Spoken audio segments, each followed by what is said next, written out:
Hey! Tambala na! At eto na sila, ang nag-iisang masugid na tagahanga ni Nicole Yala. Chris Chuper! Kasama ang nag-iisang die-hard fan ni Chris Chuper, Nicole Yala! Mula sa Mahiwagang Burnay, ang kwento.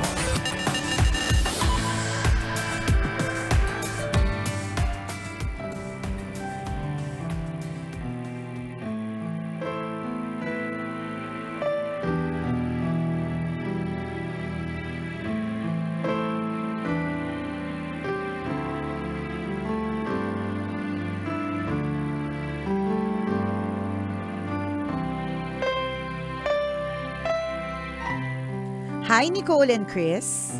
I'm Jasper, 29 years old and a tambalanista since college. I wrote to share my unusual story with you. Sabi ng kanta sa isang fairy tale, a dream is a wish your heart makes when you are fast asleep. Siguro nga kasi minsan, napapanaginipan natin na kasama natin yung taong mahal natin, yung crush natin, or yung best friend natin na matagal na nating hindi nakita. Minsan ka naiisip ko, napapanaginipan din kaya ako ng tao sa panaginip ko habang napapanaginipan ko siya. I had this thought kasi for the past 3 years, 4 na beses ko nang napanaginipan yung ex ko.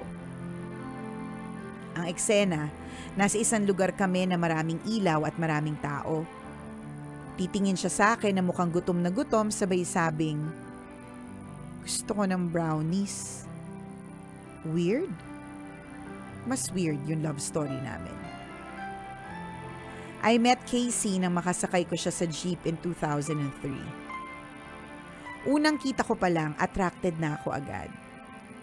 We live in the same town and we go to the same school, kaya pagbaba sa jeep, minsan sabay pa kami sa tricycle. Unti-unti kaming naging malapit sa isa't isa, hanggang nahulog ako sa kanya. Yung paborito niyang drink sa coffee shop na napakaraming customizations, saludo ko. A year after, naging boyfriend ni Casey, yung best friend ko. Ang sakla pero wala naman akong magagawa dahil wala naman akong ginawa. LDR sila ng best friend kong si Andre na nasa Japan. Pinababantayan ni Andre si Casey sa akin kaya lagi din kami magkasama. They broke up after 3 years. Hindi ko alam kung ano nangyari pero sobrang galit si Casey sa kanya. Galit din si Casey sa akin. Hindi ko alam kung ba't ako nadamay. He texted me. Hindi ko na kaya. Ang tagal ko nang hinihintay na sabihin mo sa akin, Jasper. Bakit hindi mo masabi? Alam ko yung ginagawa mo, Jasper. Halatang galit kasi all caps lahat. Hindi ako nag-reply sa text kasi hindi ko alam kung anong isasagot ko. We stopped talking. I moved to New York after a year. Nagtrabaho ako sa isang fast food chain while working on my licensure para maging nurse. I met a lot of new friends pero I still had a hard time. Siguro kapag nasa genes mo yung psych problem, you really can't run away from it. February 2009, I was formally diagnosed with multiple personality disorder. Hindi ko alam kung gaano nakatagal at hindi ko na alam kung ano na ba yung totoo sa hindi. Hindi ko alam kung totoo ba na nasa New York ako o ibang personality ko ba yung nandito. I even questioned if si Casey ba totoo din. As if hindi pa enough yung multiple personality disorder, I was also diagnosed with major depression. Lumipas sa mga taon and after all the medication, therapies, multiple inpatient and outpatient treatments, adjustment ng gamot, adjustment ng treatment goals and approach, naging manageable yung condition ko. Sabi ng mga doktor, there's no exact cure. Pero kayang i-manage basta maging compliant sa treatment plans. I finally figured out na ako din pala si Andre. Pero hindi ko alam na ako yon that time.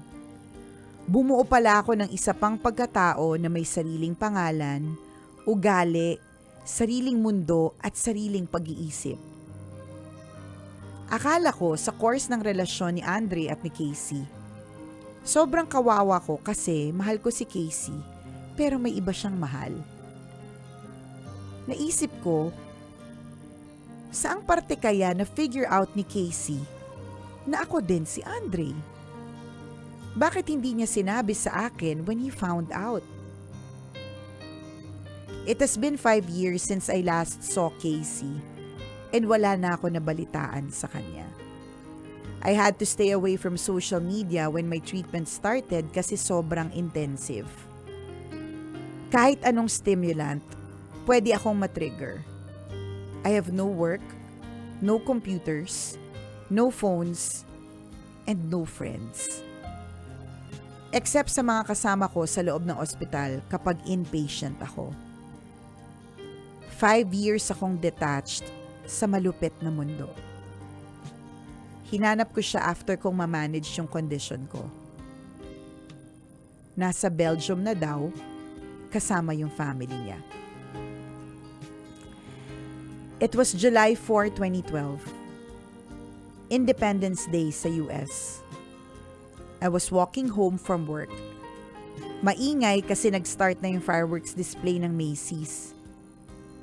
Tumigil ako sa coffee shop kasi magpupuyat na naman ako para mag-review for my nursing licensure exam. I ordered my usual quad shot latte. Medyo maraming tao sa store so I just waited on the corner for my order habang nakatingin sa labas, admiring the fireworks display. Extra hot coconut chai latte, no water with 2 pumps of raspberry for Kendrick. I know that drink. And I know that name. I froze. I have rehearsed that scene in my mind so many times. Ano ang gagawin ko in case magkita kami? Tatakbo ako at hahawiin ko lahat na nakabalandra along the way to get him. I'll flash the biggest smile, grab him and hug him so tight, and if he'll let me, I'll kiss him. It did not happen. I froze na parang manok na 3 years na nasa freezer. I saw him from where I was standing. He went to the counter to get his coffee and was about to walk out of the store when the barista called out, "Quad shot latte for Jasper!" Nilet go niya yung pintuan palabas ng coffee shop. I'm not sure kung na-recognize niya yung drink ko kasi hamak na frap boy lang naman ako dati. Hindi ako alipin ng kape. He looked around the corner, looked around the store, and saw me on the corner, frozen. I was about 9 feet away from my ex-boyfriend, still in my catatonic state. Ay, taray ng catatonic! Kanina ka pa mataray Jasper ha? Niyayabangan mo kami Niyayabangan mo kami ng mga emerald mo ha? Oo, ha? Ang serious lang kasi ng condition mo friend, kaya Iniwasan namin mag-joke. In the middle of. In the middle of, pero you got us at catatonic. And you got us at you're a frozen chicken for 3 years sa freezer. Nakakaloka. Napapagoogle na naman lahat kami na kami ng nakikinig catatonic ngayong. Ikaw Oo. kasi may pa-catatonic ka pa nalalaman 'di ba? I was about 9 feet away from my ex-boyfriend, still in my catatonic state. He grabbed the quad shot latte from the counter and started walking towards me. "Hey," he said casually. My jaw dropped. I still cannot move. "Jasper," he whispered. Ay, mali pala. Jasper. Ay, parang nakakatakot. Jasper. Ibinaba niya yung 2 drinks na hawak niya sa table na malapit sa amin. Hinawakan niya yung kamay ko and guess what? Parang fairy tale. Parang na-release ako sa evil curse ng nanay ni Cruella de Vil. Ay, taray. Ina Magenta lang yung nanay na kilala namin. Sino naman itong binanggit mo? Hoy, kilala naman natin si Cruella de Vil, Ako di ko partner. kilala eh. Hindi mo kilala kasi nga Ina Magenta lang yung kilala mong ina. Sa Ora Encantada. Pero Risa naman, Lola Gets naman yung mga... So sabi yung niya, kilala ko. oo, sabi niya, parang fairy tale. Parang na-release ako sa evil curse ng nanay ni Cruella de Vil. Sorry. Those were my first words. Mali English mo. Dapat that was my first word. Ang dami ba ng sorry? Ikaw nahanapan kita ng butas, Jasper. Kanina ka pa, ha? Ine-eme mo ako ng catatonic state mo, ha? Ginugugol ko nga, Oo. nahirapan ako kasi hindi ko alam yung spelling. Sabi ko, mamaya na nga lang. Mamaya na lang pag hindi na busy. Oo. Sorry. Yun ang nasabi ko. Okay lang. Okay na. Sagot niya. We talked for a while. He knew I was Andre all along. He was just waiting for me to tell him na ako din yung boyfriend niya from Japan. Na ako yung araw-araw niyang kausap sa phone, sa text, sa lahat. He told me he knows about my condition. Malapit kasi siya sa ate ko. So, anong ginagawa mo sa New York? I asked him. I'm here for work, sagot niya. Pero honestly, I volunteered to be sent here because may little hope inside of me na baka makambangga tayo dito. He added. I'm sorry sa lahat-lahat. Ulit ko. He shook his head gently. Ayos lang. Let it go. It's all in the past. Tuloy-tuloy pa rin ang fireworks sa background while we were talking sa coffee shop. Parehong eksena sa panaginip ko. Napatingin ako kay Casey. Parang gusto ko ng brownies, sabi niya. Nangyari talaga ang buong panaginip ko. Thank you for reading my story, Tambalan. Sana I was able to inspire other people who are struggling with mental illness and behavioral health issues na nakikinig sa inyo. May they always remember na sa gitna ng kalituhan, there is hope. Thank you, Tambalan, for always spreading good vibes everywhere. God bless you. Ang inyong tambalanista, Jasper.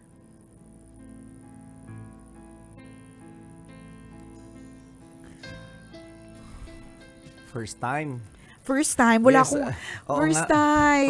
Sa First pelikulang Yes. pelikula ko lang na experience first hand, meaning yung trying to understand it. Sa pelikula ko lang yan na experience yon kasi may ganun pala.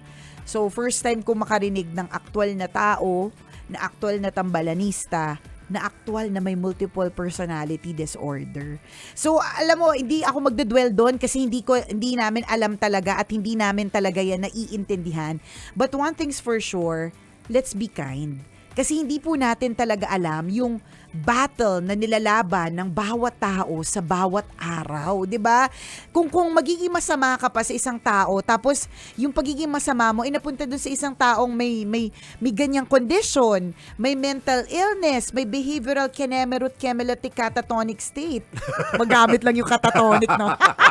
Diba? Hindi mo Oo. alam yung laban na nilalaban niya araw-araw tapos ang sama mo pa sa kanya. Isa-scam mo pa siya or lolokohin mo pa siya or sasabihan mo pa siya ng Hinusgahan mo masama. pa. Diba? Hindi mo nga alam yung laban. So Correct. ako para sa akin, partner, yung paulit-ulit lang na nalilinger sa mind ko talaga, be kind, be kind, be kind. Maging mabait ka sa mga tao kasi hindi mo talaga alam yung laban ng bawat isa. Agree ako doon. Be kind with your words. Yes.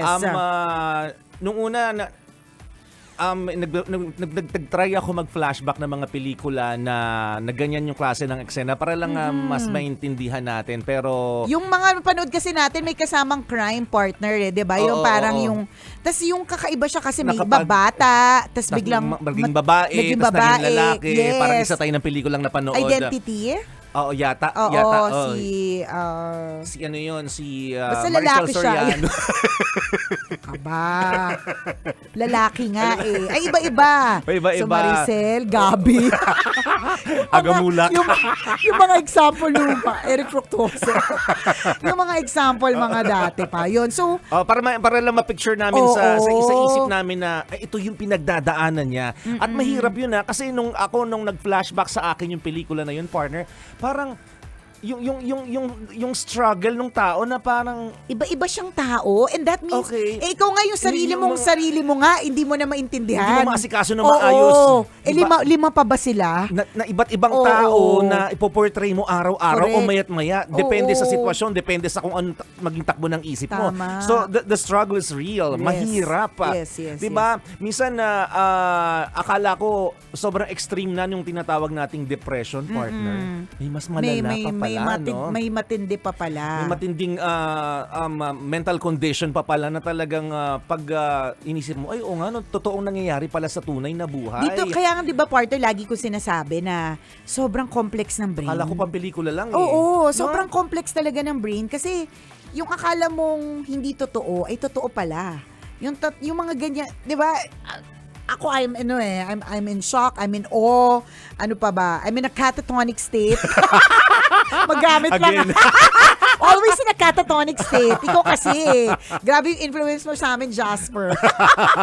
Pero 'di ba? So ako para sa akin maging kind tayo with our words, with our actions because again, hindi po natin alam kung ano po yung magiging effect nito sa ibang tao na meron pong laban na hindi po natin alam. Correct. And yung katulad ng reminder ni Jasper to everyone who's listening na do not be afraid to seek help kapag ka ikaw ay merong kondisyon.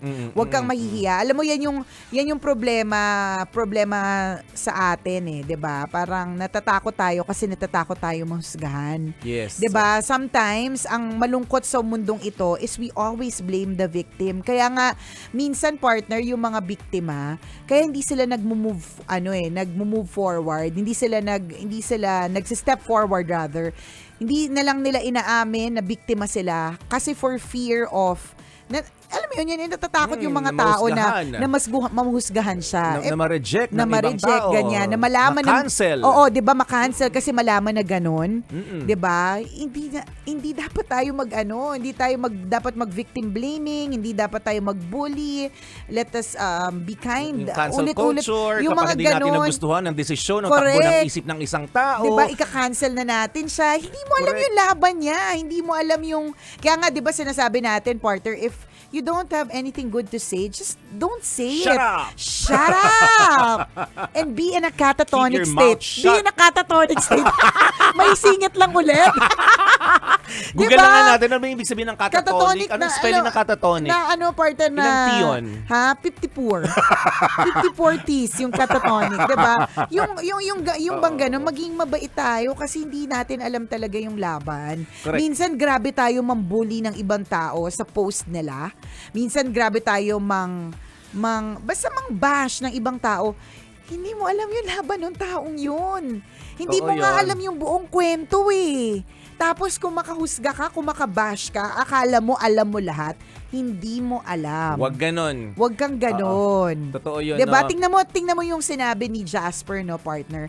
He had to let go of social media. He had to get away from the toxic world of social media. Yun yung isa pa rin na sa akin naglinger sa utak ko na siguro ang toxic kasi talaga. Alam mo yon, sobrang toxic talaga na any trigger, especially for people na merong ganyang condition, pwedeng maggulo ng kanyang utak. Totoo yun. At ganun ang social media in Sobrang truth. magulo. Magulo talaga siya. Complicated. Ang toxic talaga siya. Kaya piliin nyo lang po yung mga fina-follow ninyo. Piliin nyo lang yung battles that you will handle or yung haharapin yung mga battles. Choose your battles. Wag lahat patulan. 'Di ba? Kasi ang toxic. Ang toxic po talaga. Totoo yun. One good thing about the story of Jasper is It's a story of hope. it's giving us hope. Yes. And inspiration na rin na syempre, na totoo na gaano man kabigat po yung pinagdadaanan mong problema ngayon. Ano bang klase ng aspeto ng buhay na klase ng problema meron ka, 'di ba? Mental, emotional, physical, financial, spiritual. Lahat 'yan kaya mong lagpasan. Ito ibang level po, ibang intensity meron yung problema si Jasper, pero wag ka nalagpasan niya. Correct. 'Di ba? Naka-survive siya sa problemang yun. Pwede pala. Akala mo hindi. Yes. Isipin mo 'yon, 'di ba? May yung problemang meron ka, malalagpasan mo 'yan, manalig ka lang. Yes. At Ilipas ang lahat ng problema. At Tandaan saka, mo 'yan. yung katulad din ng mag-quotable quote din tayo kay Casey, 'di ba? Okay na. Let go na. That's all in the past. 'Di ba? Yes. Ang powerful din ng mga words ni Casey na yun na it's all in the past. And it's not just sa sitwasyon ni Casey and Jasper, kundi it's for all of us, 'di ba? Minsan masyado tayo nag-hold on sa past na ang Naapektuhan bigat. na yung present. Tsaka ang bigat. Parang lagi nating dala-dala. Pero sa totoo lang, Baggage yun eh. Oo, katulad ng sinabi ni Casey, okay na. It's all in the past. Tapos na yon. Let it go. So this is the sign that you are waiting for kung ikaw ay nakikinig ngayon. Kung ano man yung baggage na yan, let it go. Let it go. Let it go. Diba? Let it go. And be in a catatonic state. Charet!